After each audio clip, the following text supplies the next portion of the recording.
To always get the latest Game Tea, do not forget to follow us on social media. You can find us on Facebook at The Game Tea Podcast, and you can find us on Twitter at Game Tea Podcast X. We post memes, gaming news, retweet friends of the pod, and of course let you know when new episodes are available for your listening pleasure.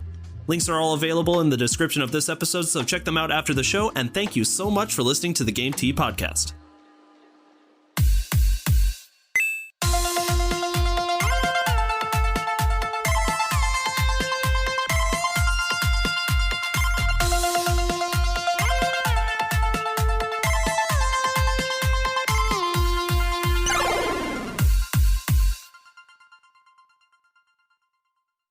Hello, everybody, and welcome to another episode of the Game Tea Podcast. My name is JP. I'm Peaches. I'm Zach. And I'm Czar. All right, so I don't know about you boys. Last week, we talked about Microsoft, but after that, we talked about the Game Tea Game Awards. Now, I've got tons of friends who listen to the podcast, and a few of them were a little mad about my opinions. So, have you guys gotten opinions any on mad complaints on about yours? The Game Awards or on the Game Awards? Oh, okay. I was gonna say, like, I feel like we were pretty fair and balanced on the Microsoft issue. On the Microsoft thing, yes, but no, our game. Okay, so for example, I had a friend come to me because if you remember, I gave the biggest letdown award to Back 4 Blood, right? And I think that's justified, right? But that's just my opinion. I think that's fair. One of my friends from Texas actually got very upset with me about that opinion and wrote me an essay text message about how wrong I was. So, like, have you guys received any of that on any of your opinions yet? No, but if his opinion was more like Back 4 Blood wasn't the biggest letdown, this game was the biggest letdown, I could see that. But if he was saying Back 4 Blood wasn't a letdown, I don't know about that one. That's what he was saying, is like how Back 4 Blood is a lot better than I was giving it credit for. To be honest, he had a few good points, but he was a little steamed. I mean, don't get me wrong. I'm sure Back 4 Blood is a fine game, but it was supposed to be a great game. Precisely. It's the biggest letdown. Well, exactly. I would say the biggest letdown was Battlefield 2042, personally. Oh, true. Okay, well, with that, I would say yearly gun release games are stupid, and everyone's known this for about a decade now. Battlefield isn't a yearly release. These are some really hot takes right at the beginning. Yeah, Battlefield's not. It's not? No, Battlefield isn't yearly release. Can you hear my dogs? They can hear you. Oh, yeah. All right. They really think Battlefield is a yearly release. They're like, what? The audacity. Biomutant, I also think, was a pretty big disappointment, but I mean, not a lot of people even knew about Biomutant. One of my friends even came back to me about one of your opinions, Peaches, and said that you weren't giving Kane a Bridge of Spirits enough credit. Ooh, that mid game. Yeah, exactly. He was like mid-tier game of the year or something like that. I don't remember exactly what he said. Yeah, it's the most mid game. Which I think is fair. Look, Kena Bridge of Spirits, I hard stand by that. It's a good game, but I have problems with it. But we haven't done a review for it, so I'm not going to get into the whole spiel right now. And then I only got one more, and it was just my friend Nick Pelzer, who, by the way, is probably one of the biggest fans of the podcast, so thank you, Nick. He texted me just one lowercase sentence that said, "I like Octopath Traveler," frowny face. That's a man of culture right there, and he should play me in Smash. Nick is good at Smash, man. He used to wreck people around here. In fact, I know. We're buddies. Didn't he beat you a few times, Zach? He did beat me a few times. I gave him a compliment, JP. Why are you getting after me? Literally joined you. I was being nice. Because of how many times you've beat me at Smash, Zach. It was the equivalent of me bringing my big brother to the playground. Do you understand? Yeah, but Nick's the big brother to say, I ain't no helicopter parent, and push you into it. I mean, that's true. That is something he would do. And to be fair, most Smash players would do the same thing. So, JP, I just have one thing to say to you. Yes. Play me in Smash. Do you want to do duel? Ooh, and that. I would, man, but my Switch is at church practice right now. So when it gets back, we'll... We're not gonna, are we? I feel like you guys have already totally forgot about Yu-Gi-Oh! Master Duel. Oh, don't you worry. We'll get there. In fact, Peaches, since you are so eager, why don't you go over the itinerary for today's episode? All right, today on the podcast, we are talking about more Star Wars content coming out. Yu-Gi-Oh! Is popping off. The Steam Deck support is coming out on Steam. And we got some quick takes. I think that's a brilliant episode. And you know what? I know for a fact that this first article is going to you, Peaches. So why don't you let us know what's going on here? So EA let us know in a press release from EA.com. It's their press. It's just from EA.com. Yeah, it's just their press release. So, upcoming titles in the Star Wars universe include the next game in the Star Wars Jedi franchise, including a new Star Wars FPS from Peter Hirschman and a strategy game via publishing collaboration between Respawn and Bit Reactor. Respawn Entertainment, best known for their work on Apex Legends, Titanfall, and Star Wars Jedi Fallen Order, is leading the development and production of these new projects. Vince Zampella, Group GM and founder of Respawn, will oversee the new phase of EA's relationship with Lucasfilm, building on Respawn's award-winning history in game development and expertise in telling compelling Star Wars stories. So with that, basically there's 3 new Star Wars games that they've announced but shown nothing on. There's going to be like a real-time strategy one, there's going to be a first-person shooter one, and then there's a continuation of the Jedi Fallen Order story. So, I guess first of all, Respawn Entertainment's hand in all of this. So, we know that they did Star Wars Jedi Fallen Order. Is that their first Star Wars game, Peaches, that they ever worked on? I believe so, but let me fact check that. Fact checker! Please hold for Peaches.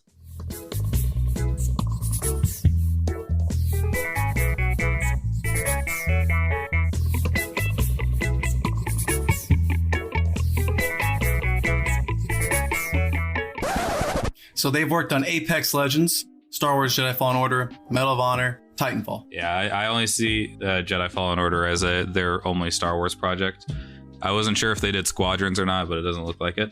Now, the reason why I bring that up is because Respawn Entertainment is fresh in the Star Wars game, but Jedi Fallen Order was, in my opinion, fantastic. I haven't heard a lot of people say negative things about Fallen Order. So my first question for you, Peaches, is just Respawn's hand that they have in all this. Are you confident in their ability to bring 3 great Star Wars titles out to the gaming public based on what you've seen from Jedi Fallen Order? Look, they knocked it out of the park on their first try. Well, maybe not out of the park, but baseball terms. They got a double on their first try. I'd say, it's worth letting them see what they can do. Because my faith in Star Wars games had been pretty much shattered until Jedi Fallen Order came out. Okay. So I'm willing to, give them a chance at 3 different Star Wars games. All right, so my next question for you is, let's talk about the kinds of games they want to release. So we know something that's going to be following Jedi Fallen Order is coming out. That's a given. But the 2 that interest me the most are the first-person shooter and the strategy game. Let's start with the strategy game. What exactly do you think a Star Wars strategy game would look like, Peaches? Well, apparently they've gotten some guys that did Civilization and I think the Empire game series, or maybe it was the Total War game series. I know those are the same thing, but they're just different games in the Total War franchise. But basically, people are expecting it to be a turn-based strategy with possibly like real-time strategy, like in the battles. Mm-hmm.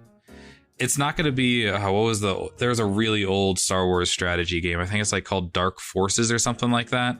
It's not going to be like that. It's probably going to look more maybe like Stellaris. Okay. Though Stellaris that's a tough bar to hold, and Stellaris is also real-time strategy, not turn-based. So I don't know, imagine Stellaris but like with Civ mechanics. And do you think that would be a hit amongst Star Wars fans, who for the most part are used to like more action than strategy? I think that it could pop off if they do it well. That's fair. I think look, strategy games are extremely popular. Like, you don't see them as much on the charts because, like, a strategy game takes forever to play. Like a Civ game, you're not going to be a Civ game in a day. Right. That's a good point. All right. So next then is the first-person shooter. Now, Battlefront Star Wars games are usually pretty successful. right? But those have for the most part been third-person shooters, right? How do you feel about a Star Wars-based FPS game? I'm a little anxious about this one because, like, you know, they're gonna want to bring Jedis into it, and like, how does a first-person shooter lend itself to like using a lightsaber or, you know, shooting at someone with a lightsaber in first-person mode? Right. So I mean, we'll see. This one, I honestly, I think has the most potential to fail. Interesting. See, I thought you would have said that about the strategy Star Wars game. I don't know. I'm biased. Like, I'm especially biased because I love Civ and Total War games. So. And you love Star Wars. Yeah, I do. I like a Star War. These are really interesting. Zach, what kind of thoughts do you want to add to this conversation? Are you excited about these games? Do you think they're going to be successful? What do you think? Wake me up when EA doesn't own Star Wars. Isn't that the truth? No, I think Peaches did a good job. He was way more educated on that. I DK, but I stand by my first statement. Because, Zach, you're like a moderate Star Wars fan, right? Like, I know you like the movies, but do you play many of the games? Star Wars Battlefront 2 on the PSP. 1v1 me, bro. Other than that, no. 1v1 me on Rust.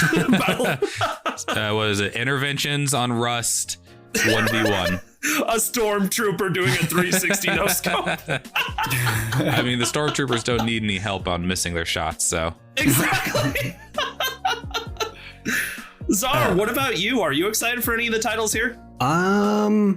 Maybe. I kind of am in the same boat as Zach. I'm a moderate Star Wars fan. I enjoy some of the games. It does look interesting, though. So I'll see what you guys think of it before I make a decision. The only strategy game I've really played, if you can even really, I guess it does qualify as a strategy game, it was Fire Emblem Three Houses, which, yeah, that's definitely a strategy game. I don't know, I'm not too familiar with strategy games at all or how they work. I do know that when I play Star Wars games, combat is usually what's the most important to me, right? Because we all want to be Jedi or Sith, if you're into that. We all want a lightsaber. We all want force power. So the idea of a strategy game with Star Wars almost, just in my opinion, takes the element of what I like to see in a Star Wars game out of the game just by design, right?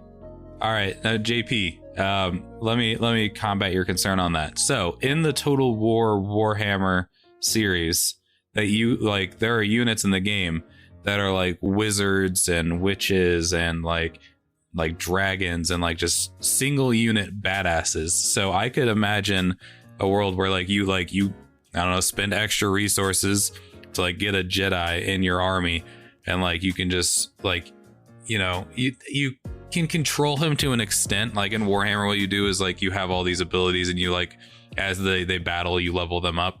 So I could imagine a world where, you know, you control this Jedi and like he just is owning people on the battlefield while you also have like, you know, troops behind him doing their thing, but he's like just a single unit wrecking ball.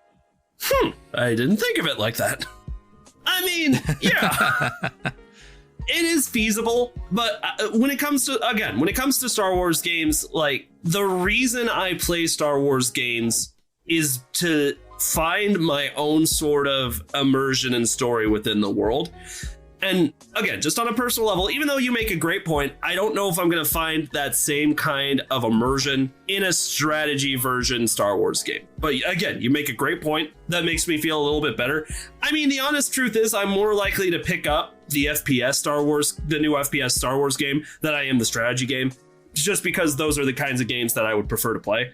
But who knows? Every once in a while, I like to kind of deviate from what I like. So maybe I'll give this a try. And like, I mean, strategy games aren't for everybody. And I know, like, I like strategy games. I'm not good at them. Like, if I play online, I get smoked. But like playing against a computer, I get to like just overwhelm the computer with like massive military power. It's great. I love it. The robots aren't going to forget that when they rise up, you know. I'm just saying. All right. I've got my faith in Respawn here because, one, they have a good track record with Star Wars games with Jedi Fallen Order, but two, they've just got a good track record in general. Apex Legends is one of the most popular Battle Royale games around right now, right? Titanfall was, from my understanding, phenomenal. I never actually played it, but I know that it's If you talk to any Xbox fan, it's one of the greats. Game Pass, JP. I know. I'm working on it. Legends Arceus first, and then Psychonauts, and then Yu-Gi-Oh! Master Duel, and you know how this goes. Yu-Gi-Oh! Master Duel doesn't end. I know it doesn't. That's the insanity. No, you know what? I'm done. All right, so that is it for our Star Wars news. Speaking of Yu-Gi-Oh! Master Duel, actually, that is what we are talking about next. Zach, would you like to take this one? Yeah. Okay. So Yu-Gi-Oh! Master Duel just launched kind of quietly on January 18th, 19th? Something like that, yeah. That sounds about right. Yeah, around there. All right. I'm just going to go through this Reddit post compiled by Such a Pain.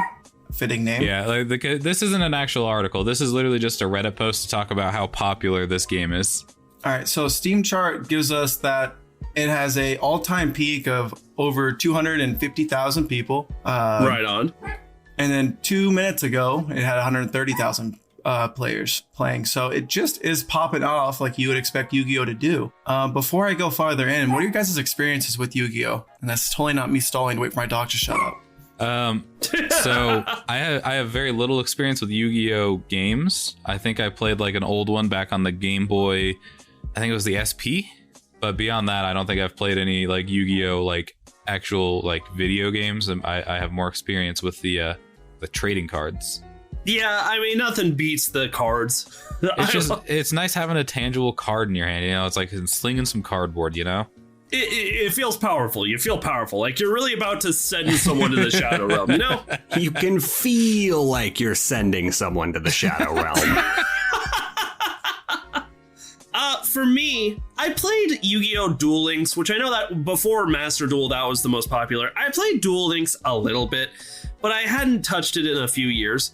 Funnily enough, recently, even before I knew this game was going to be a thing, I've been going back to Legacy of the Duelist Link Evolution for the Nintendo Switch, and I think it was pretty well done. But some of the things I thought it was missing out on was the ability to customize and make your own deck effectively, being able to duel people online, and just fun animations to make the gameplay seem more interesting.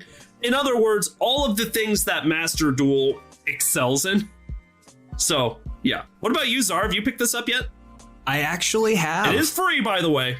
Have you? It is. Yeah, it is free to start. I haven't turned it on yet, but after you guys were talking about how much fun you've had with it and all the memes that have been sent in our chats, like that throw rug of a Blue Eyes White Dragon, really wanting that for my furnishing. Ooh, remind me to tweet that out. Yeah, definitely. You got to tweet that out. I want that rug. But yeah, I did get into it, and I would like to play with you guys. Before that, I think I had the same game that Peaches had on the Game Boy SP, and then there was a GameCube game that was like Kingdom of Champions, which was... Duelist of Roses? I remember that one. That was a weird one. No... Kaiba Corp owned this video game studio, and it sent all of the main characters into like a real-time strategy world where instead of playing cards, you would send the physical monsters out to go attack castles and such. Speaking of RTSs. But yeah, those are my experiences. Yeah, I mean, I haven't actually like played like a ranked duel like online. I've only played solo so far. Well, actually, that's not true. I played one ranked duel, and like this guy spent 10 minutes on his turn and had like a full field of monsters, and I had my one monster, and then I lost in one turn. So I haven't gone back online since then. You're Karibo. You're winged Karibo, just like, fuck. No, so, and my experience is pretty much a combination of all that stuff. I'm a big Yu-Gi-Oh! Nerd. I wasn't expecting anything because Konami kind of sucks. I don't know if you guys know this, but Konami has really dropped the ball just in general. Right. So I was expecting some kind of sick cash grab, and this is most definitely a cash grab. Like, yeah, there's monetization everywhere, but like, go ahead, Zach. 100%. Yeah, but hold on, before we get into that, stay on the positive. All right. So yeah, I'm a big Yu-Gi-Oh fanatic. Definitely fell out of love with it, but this is kind of bringing me back in for. It doesn't have like any sick animations, but it's like the perfect place to play Yu-Gi-Oh, especially given the current world circumstances. The fact that Ches lives a few states away, like I can play him and duel him. I think. Ches, can I just duel you? I'm pretty sure. And Yeah. you can beat me just like you did back in the old days. And so I love the Galaxy Eyes cards. And so I knew when I got this game, I'm like, I want to bring that deck onto here, update it with all the new cards that I haven't played since 2017 or whatever, 2016, and just see what happens. And so I played a bunch of ranked duels. I've only had one kind of similar to Chez's, and ironically, it was Chez's old duel deck where like it summoned Herald first turn, and I was like, should probably just scoop, but I'll play it out. And so after trying to special summon 8 times, I sat there and was like, all right, you can just attack me because I can't summon a monster and it's sad. But other than that, like I've won a lot of games. So like I'm still in silver, and like the ranked process is pretty, I don't know how extensive it gets. I have literally no experience with that. But it seems pretty good. You only have 480 seconds to play, if that makes sense. Right, on your turn. 10 minutes was an exaggeration. It's just what it felt like when the guy kept fucking... Something would go on the field, and then it would go to the graveyard, and then something would happen in the graveyard, and then like 3 things would happen on the field. Yeah, that's... And the thing that's neat and not neat about that is it's the whole entire duel. So your opponent can take exactly 480 seconds and they lose. I actually had that happen because I was sitting here watching that happen, and I'm like, I'm gonna lose. But he was turn 1 and spent like 400 seconds on his first turn summoning things. I'm like, oh my god. Hooray for technicalities. And so I finished my first turn. I had like a Photon Thrasher on the field. I'm like, I'm totally gonna lose this duel. And then it said you win because he ran out of time. And so like you have to what a pleasant surprise. You have to be smart. And so the bronze tiers, you just win a game, you go up. You lose a game, you stay the same. You don't lose. I didn't have a losing streak. I like pretty much won everything. I'm not trying to flex, like just letting you know. But now silver, it's you have to win 2 games. So I imagine gold's 3 and so on. But yeah, ranks seem pretty smooth. Anyway, back to this article, and I can stop flexing. Do you guys have any comments before I talk more about this? Actually, there's one last thing about this game that I love that I want to bring up. Master Duel got put on pretty much everything, right? Like you can play it on PC, you can play it on Switch, you can play it on the PS5. If you link up your, if you make a Konami account and then you link it, everything that you do on the computer will go to the Switch or your PS5 or whatever and stay there between all accounts. And I fucking love that. And going hand in hand with that, naturally you would expect cross-platforming on the online factor of it. And that's apparent there too. So that's really nice. I was going to say, 3 seconds looking for a duel, not even. And I think it's the funniest on the Switch because it's clear that the online service is still iffy just because you're doing it on Switch. Like when I play on PC, it's fucking, I got 140 FPS, like no problem, nothing. And then Nintendo was like to Konami, hey, if you want, we can take the online service for this, make it a little easier. And Konami's just like, we'll take care of this one, bud. Yeah, I don't know what the back end on that one, but it definitely lags on the Switch, but not like the online service is lagging. Like the Switch is just like trying to go through. Like it's trying to keep up. Yeah. Yeah, I have noticed that. But lag, not so much. So far. I mean, it is Nintendo, like you said, so could happen. So into this Reddit article, all of these numbers have been compiled by Reddit user Such a Pain. And they use Steam charts for the numbers. So the peaks of this game, I'll just repeat it, is 63,000. And it's actually continuing to rise because he edited this thing and it was 255. So it is growing. I think, like I said, it felt like this game just kind of shadow dropped. And I think that's kind of working on its favor because people are picking up and like continually like saying, oh, hey, check this out. Like this great podcast I know about, Game Tea Podcast. Have you heard of them? That's us. Hey, shameless plug. Did you follow them on Twitter at Game Tea Podcast X?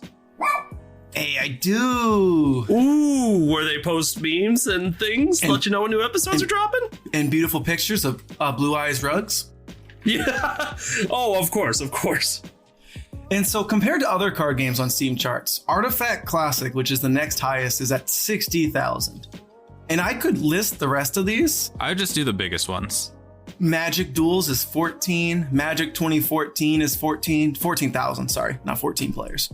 14. And then I think the problem with Magic the Gathering is I'm seeing there's like 4 different Magic the Gatherings, because there's another one 4,000, then there's one with 700, then Yu-Gi-Oh! Duel Links is at 21,000, Link Evolution is at 1,200, and Yu-Gi-Oh! Legacy of the Duelist is at 1,610. And then the other big one is Shadowverse with almost 24,000. Thank you. Milo is very upset about that. Oh, hey, hold on. What is this? At the very bottom, Prismata. Have you guys heard of this game? Nope. No, actually. It had 121,000 for a card game. And the user's like, I don't know what happened here. Ever since that, it was been back to 2,000. Yeah. So this is currently the highest played card game of all time, and it's just getting started. Well, not of all time, on Steam, because obviously Hearthstone is Hearthstone. Shut the fuck up right now. You shut the fuck up. I mean, he is right. I hate it when Peaches is right, but he is right. Can I say the most popular real life card game that's now an online simulation? Uno? Uno, baby, let's go. I got it on Ubisoft. Let's do it. I fucking love Uno. And you know what? You're right. I'm probably missing some things. Anyway, Yu-Gi-Oh's popping. So, are you guys fucking hyped? If you're going to get into Yu-Gi-Oh, I guess now is the time. But also, like, if you remember Yu-Gi-Oh from back in the day and you're like, you remember summoning one Blue Eyes White Dragon and that was what you liked, you're going to be a little surprised. Oh, no. You can summon 3 Blue Eyes and not cheat. So, that's the thing with me and Yu-Gi-Oh! Is like, the last time I was really into Yu-Gi-Oh! Was during XYZ. And then Synchros came out. Synchros was before XYZ. Synchros were before XYZ?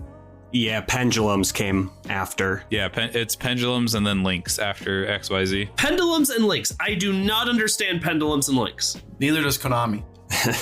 Link is like XYZ, except there's a new monster zone for Links, and they point at stuff for some reason, and they don't maintain the materials attached to them. So it's, I guess it's more of like a special summon tribute card is what a Link is. It sounds more like a fusion, if anything.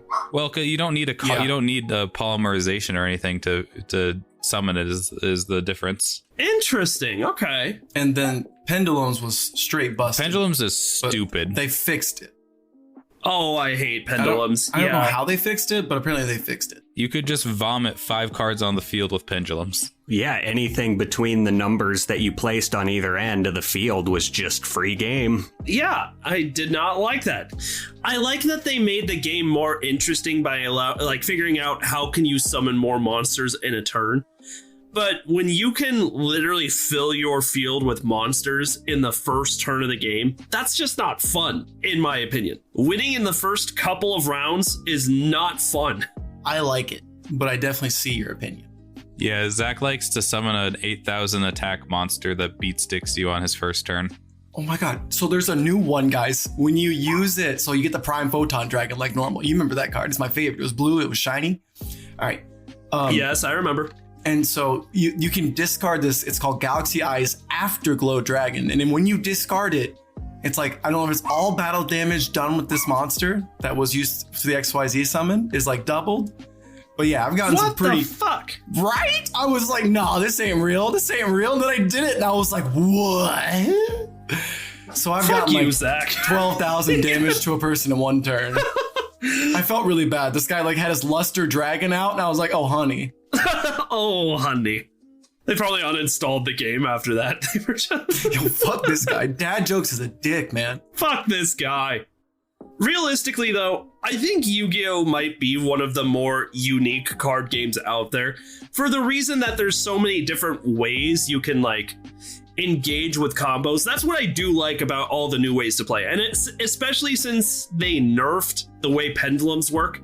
I really want to get back into Yu-Gi-Oh! And I'm in the process of getting back into Yu-Gi-Oh! Master Duel is fucking fantastic. I love the animations. I love the accessibility.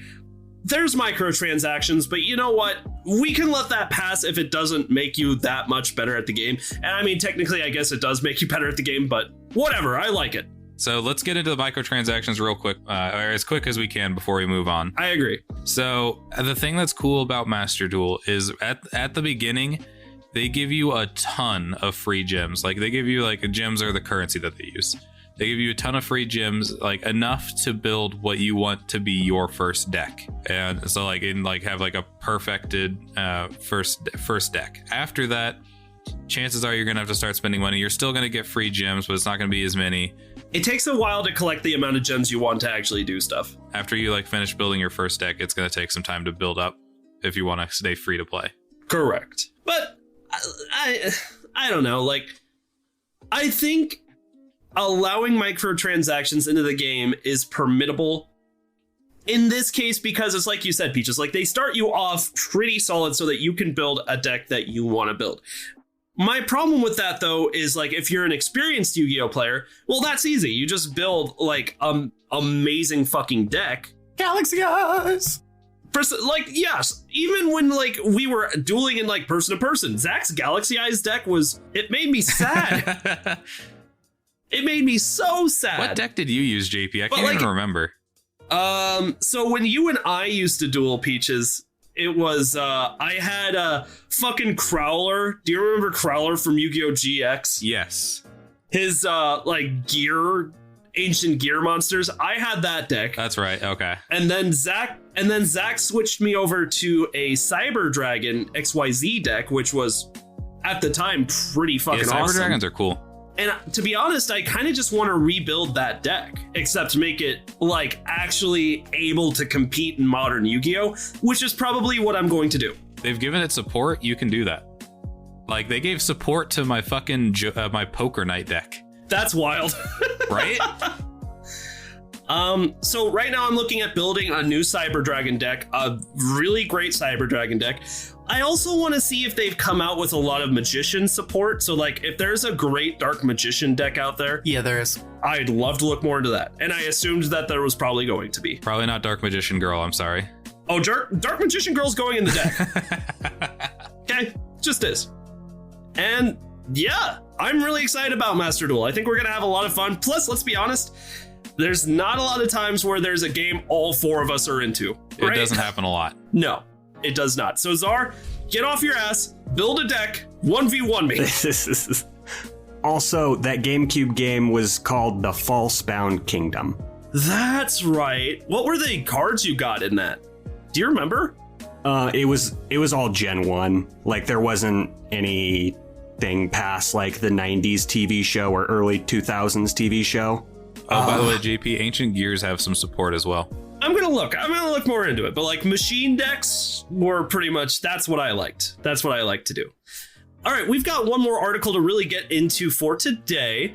So, all right, there's a couple things that Steam dropped on their Steam community tab, like some news on the Steam Deck. And so the really big news is that the Steam Deck releases on the 25th of February. So I don't know, mark it in your calendars, circle the date, put some hearts on it. You know, that's when the Steam Deck is dropping. Get ready to have it get scalped in front of you. Yeah. Precisely. That's why I'm not all that excited. If you got your pre-order in for it, you're good. But Steam is also adding some features to make switching from your PC to the Steam Deck seamless. And so, you know, like if you want to get off your PC, go take a poop, and take your Steam Deck with you to keep playing games, they're going to add some features to make that transition from your PC to the Steam Deck kind of like the Nintendo Switch. I was going to say slightly inspired by. Oh, almost certainly inspired by. 100%, to be completely honest. But all right, so anyway, as part of ongoing work to support the Steam Deck, we've added new dynamic cloud sync feature to Steam Cloud. This feature allows players to seamlessly move in between the deck and the PC instances of game without needing to worry about exiting the game on the Steam Deck. We anticipate the users will frequently suspend their Steam Deck without exiting the game, as is common with other handheld gaming devices. With Dynamic Cloud Sync, if they choose to play the game on another device, whether PC or another Steam Deck, their progress will be there waiting for them. With Dynamic Cloud Sync, Steam will automatically upload all modified saved game data to the cloud prior to the device entering sleep mode, and can then resume their game on any PC, laptop, or other device. Steam will automatically download any save game changes when the user returns to their Steam Deck and wake up the device. So this is like a pretty big deal. This is going to help, really make it easy for people to transition between Steam Deck and PC, you know, because I'm sure there are a lot of people who were anxious about, like, if I have my game on my PC and I want to just pick up where I left off on my Steam Deck, like, how is that going to work, and vice versa. So this fully accommodates that change and will, I mean, honestly, this is just a nice change in general, like, for, like, even if you're just moving between PCs, like, if you want to move from your PC to your laptop. So I think this is awesome, and the Steam Deck is going to help the Steam Deck be really successful. All right, so I have several questions to go along with this article and everything that you've just given to us, Peaches. So first of all, it's fantastic that Steam says they are launching February 25th. And now, to be fair, if you have a pre-order, you are guaranteed to get your console, right? Yeah. But for everybody that does not have that pre-order, I mean, do you think the Steam Deck is just going to fall victim to the same scalping practices we've seen with literally every other console in the last 2 years? It could. I don't see it going like the PS5. Like, I think they're going to be able to meet the demand even with people trying to scalp it. What makes you think that? I don't see them needing like all of like the like high-end materials that like the PS5 and like Xbox Series need, you know, like, because those have like really intense graphics cards and shit, whereas like, you know, the Steam Deck it's a handheld, so it's not going to have a giant graphics card, and it's going to have a good graphics card, but it's not like it's not going to be like, it's not subject to people trying to like get those graphics cards, because, you know, graphics cards are huge on the market for crypto mining and stuff like that. But for something like the Steam Deck, it's not going to be victim to that. I don't think it could. I could be wrong, but that's just my speculation. So I wish I had as more optimism about that as you do, because like, I know that what's mostly causing this insane console shortage that we have is obviously the supply chain issues from the ongoing COVID pandemic. But honestly, the production is low too, just because like getting the pieces and the parts, especially what they need for chipsets, has been so difficult. Now, here's the reason why I'm like actually a bit more optimistic, is because the same has been true of every other console, right? Well, the OLED Switch is another example of a handheld console that was really fucking difficult to get at launch because of the supply chain issues and because of the shortage. But it's already so much easier to pick up an OLED Switch. Not like insanely easy, like walk to the store and just buy one. It's a lot easier to find an OLED Switch now, right? And that's been true since like the beginning of December, a few months after the launch of the OLED Switch. So honestly, if you're not one of those people that got a pre-order for this release of February 25th, but you want one of these consoles, you're probably going to need to wait until June until you can actively find one and actually put it in a cart and purchase it. In my opinion, we'll see if that's true. Are pre-sales still open for the Steam Deck? I think so. I think I saw a thing for it on Steam still. The way that most of these companies do this is like waves of pre-sales, right? So like what I'm guessing is February 25th, like if you were one of the first people to pre-order this, wave one, maybe, I don't know, the first X thousand amount of people are going to receive their Steam Deck. And then maybe 2 months later, they're going to send out the next wave and so on and so on. Like, I'm guessing that if you have not pre-ordered yet for February 25th, you're not going to get the Steam Deck on that day. So yeah, that's what I'm saying. Those are all my opinions on the Steam Deck. Now, I've got one more question for you about this, Peaches. What is this $5 price tag I'm seeing for the Steam Deck that we're seeing here? What is Steam Deck Deposit?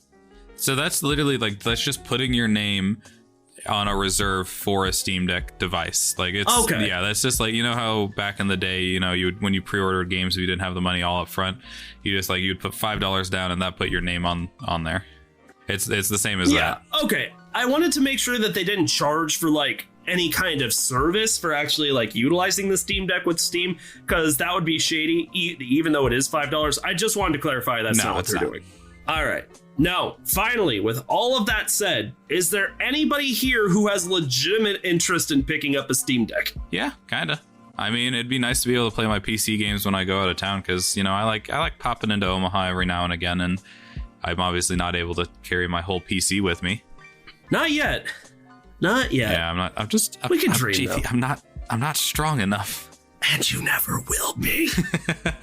Zach, you've been getting super into PC gaming too. Do you have any interest in a device like this, especially since portability is one of your selling points with any sort of console? No, not yet at least. Why? It's huge for one thing, and to be totally honest, the Switch OLED is already kind of big, especially when I like put the Hori things on, like the you know what I'm talking about, like the it's that little accessibility that like, kind of gives them handles, right? And that can even make my hands hurt at night. And the Steam Deck is going to be not twice as big, but it's pretty damn big. As far as a portable console goes, like to me, like a normal size console is like the new 3DS or the PS Vita. Like those are good size consoles, whereas these are getting pretty chunky, pretty big, which is nice because you want a big screen, but you got to find that nice combination. Maybe we have to make like a Steam Deck Lite or something later down the road, but I don't know. Right now, that's just kind of my thoughts. Maybe I'll just get it because I just like having stuff at this. Like I just like having the next like thing and seeing how it feels and how it works. Kind of judging it on that. Making variations of handheld consoles for things like that is really Nintendo's game. Like, if Steam were to release another version of the Steam Deck, I don't think it would be a version that has like worse specs, for providing a better price point. It'd probably be like some pro version. In fact, that's already kind of true, right? Because there's 3 versions of the Steam Deck that you can currently buy. The lowest one being at like a $400 price point. But the higher you go, like I know that the highest one has way more memory and like a screen made of like Gorilla Glass and things like that. But who knows? Maybe I'm wrong. Maybe we will see like a Steam Deck, like quote unquote light somewhere down the line. Zara, what about you? Do you have any interest in this device? I do have interest in it. I just don't know when I would ever get it.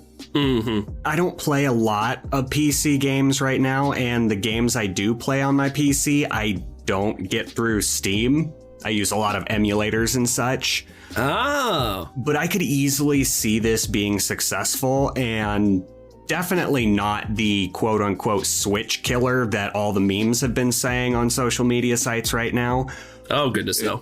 Wait, is there anybody that legitimately thinks this is a Switch killer? Because, like, I think everyone's aware that the people who play on PC and are getting a Steam Deck is not the same audience as people who are playing on the Switch. You'd really hope that nobody thinks that. It's probably only the people that already were shitting on Nintendo products before they even knew the Steam Deck was a thing, to be honest with you. Yeah, probably. The same kind of people that break their PlayStations over Horizon Zero coming to, you know what I mean? Like hardcore fanboys. Well, yeah, and I mean, the thing is, it looks very competitive to the Nintendo Switch, and there's always been portable competition for Nintendo throughout the years, and nobody's really done what Nintendo did, but I think what Steam has going for them is that they're not trying to do 100% of what Nintendo's doing, and it really comes down to how much support years down the line are they going to have for this console, whether or not it stays or even becomes relatively successful. Well said. Chez, is there anything you want to add to the conversation of Steam before we move on? Download Yu-Gi-Oh! Master Duel. Yo! Well said. All right, let's move on to some quick takes for the day. Peaches, you put most of these in here. You want to discuss them? A lot of these are actually really quick takes. So this one's coming from Twitter. A guy I was talking to. How fucking dare you put quick takes in my quick takes? Well, a lot of the time our quick takes turn into medium-sized takes. Yeah. Damn quick takes! They ruined my quick takes. Well, anyways, so this one's coming from like a long Twitter thread from a guy that interviewed some people at Warner Bros. And apparently Warner Bros. Still plans to release Hogwarts Legacy and Batman Arkham Knights this year. So I don't know. I guess look forward to that. My optimism isn't high for it, but we'll see. I'm looking forward to Hogwarts Legacy. I think it's going to be good. Hopefully. And if it's not, I'm going to be very sad. Hopefully it's as good as Harry Potter Chamber of Secrets was on like PS1, or is that PS2? Oh, fuck that game. I couldn't stealth. Oh my god. Harry Potter Sorcerer's Stone on the Game Boy Color, the last one. Oh my god. I couldn't get out of the street where you buy the stuff. I couldn't figure out how to buy anything.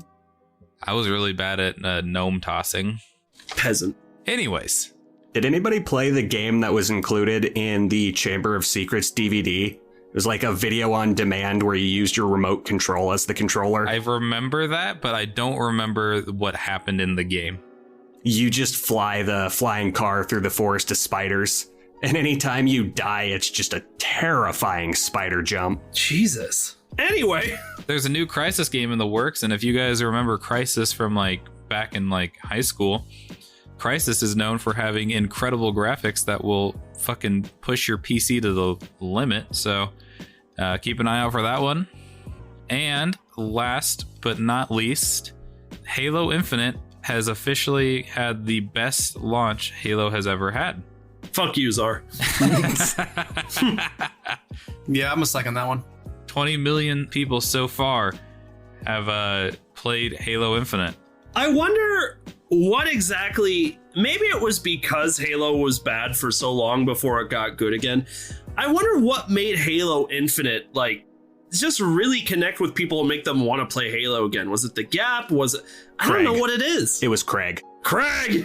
I think Halo 4 and 5's launches really discouraged people from Halo, but a lot of the diehard Halo fans who've been playing like Halo MCC, were well, the correct answer was the grappling hook. The grappling hook saved Halo Infinite for sure. Yeah, I was gonna say. Fuck yeah, grappling hooks are dope. It's one of the best grappling hooks I've ever used in a game, if not the best. Yeah, I like the momentum they keep with it. Then you can like do the ninja moves before and after to get like, you just makes you feel like Spider-Man. Dude, Fiesta. You're playing Fiesta. All of a sudden you load in the game, you've got the grappling hook sword combo. Oh, that's a dirty combo. It's amazing. And you can just like grapple onto people and you can see the fear in their eyes as you just rapidly excel towards them with a sword in your hand. And then they repulse you off the ledge, and then you're like, oh, okay, sorry. And you're like, good move. I respect that. But then you grapple back onto the cliff. Grappling hook, baby. All right. Are you sure that's the last quick take? I see one more thing here. I totally forgot about this because, a lot of the time I forget Capcom exists. Capcom's a thing. So yeah, Capcom is continuing to have record profits. Last year they had record profits, and this year they are projected to continue their record profits. Yeah. Monster Hunter has been a lot of people's new favorite franchise, like Zach, for example. Monster Hunter Rise is doing really well on PC. Well, and Resident Evil 8 came out 2021. Mm-hmm. Yep, exactly. So what else? Monster Hunter Stories 2 did well. Like, it's not Pokemon, but it still did, like, I think it sold over like 1 million or 2 million copies. Not bad. All right, who wants to do some game releases? Me. All right. Okay, go for it. Just kidding. Czar does. I miss your voice, Czar. All right. On February 2nd, we have The Waylanders for PC. On February 4th, we have Dying Light 2 Stay Human for the PlayStation 5, for Xbox Series, Xbox One, Switch, and PC. On February 8th, we have Sifu for the PlayStation 5, 4, and PC. Ollie Ollie World is our final game this week for the PlayStation 5, 4, Xbox Series, Xbox One, Switch, and PC. And that is coming to us on February 8th as well. Real quick, I just have to correct some pronunciations, otherwise it's going to drive me insane. It is pronounced Sifu. Sifu. Okay. Thank you. Tensei. My mistake. It is pronounced Sifu. Thank you, Peaches. Not seafood, not sushi bros. Sifu. It is spelled S-I-F-U. Yeah, F you too, bro. Let's go. Next one. F you too, bro. Lols. All right, Czar, what's our hype up game of the week? Dying Light 2 Stay Human. Oh, yeah. Oh, I'm so excited. How long have you been waiting for this, buddy? Probably since like 4 years ago, since Dying Light 1 was left with a horrible cliffhanger. And you finally get to see the conclusion. Spoilers. Spoilers for a 5-year-old game? I am being facetious. Actually, that's not even true. When did Dying Light 1 come out, Czar? 2014, I think. 2014 or 15. Soup. And since then, it's been marked as one of the best zombie games of all time. We even got our sourpuss on the show, Peaches, to play it, and he liked it. Yeah, I honestly, like, my biggest criticism is that I wanted to play it with friends. Where were you? I also thought you did not like parkour mechanics. The parkour mechanics were inconsistent. Yeah, I will say that. Hopefully those improved, which they looked like they did, but all we've kind of gotten is more cinematic. We've gotten press views of it. We haven't gotten like actual gameplay of it, Yeah. So we'll just have to see when it drops, which it drops this week.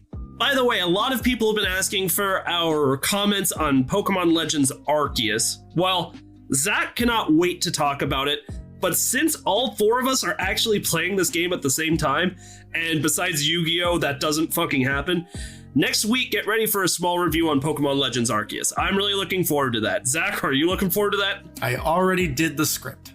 Technically, my wife is currently playing Arceus, so maybe she should be Czar for next week. I think that'd be a welcome change. And we should call her Raz. I want to play it, but she got first dibs. Did she call it in the store? She was like, dibs! Yeah. God knows this podcast could use some feminine energy. There's a lot of testosterone in here. It's not coming from me. Who's it coming from? Man, I got so much testosterone, I'm losing my hair, all right? So... There's nothing more manly than going bald. I'm so manly it's scaring my hair away. All right, boys, that was a really fantastic episode, but we got to get out of here because we've got some Dungeons and Dragons to play. Shout out to Travis. Shout out to Travis from Rainbow Road Podcast, who is currently DMing our D&D session, and he's doing a fantastic job. Yeah, it's a lot of fun. I really like it. We'll have to figure out some way to get our listeners involved with that. Maybe just post a little bit about Twitter. I'll figure that out. That's a conversation for next time. So, for now, thank you all so much for listening to another episode of the Game Tea Podcast. We'll see you in the next episode. You just got your game tea. Bye. Mwah. If you like what you heard today and you're looking for more ways to get your game tea fix, check us out on Patreon. With bronze, silver, and gold tiers starting at $2 a month, there are several incredible rewards you can receive for supporting the show, such as a follow from us on Twitter, access to a monthly Q&A session, an invitation to our private Discord server, and even bonus episodes of the podcast only accessible to patrons. Your donations will be used to make the show even better. The link to Patreon is in the description with our social media, so go check it out. Once again, thank you so much for listening to the Game Tea Podcast.